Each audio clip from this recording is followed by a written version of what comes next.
how to cancel ExpressVPN subscription and get a refund.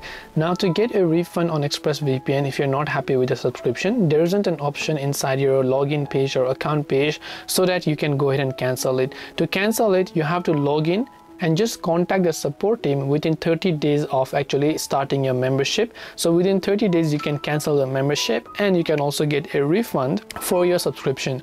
So all you have to do is just go to expressvpn.com from your browser. Then here you'll find the option called support, and once you go to support, here you can say setup, manage your account, learn about us, or whatever else it is.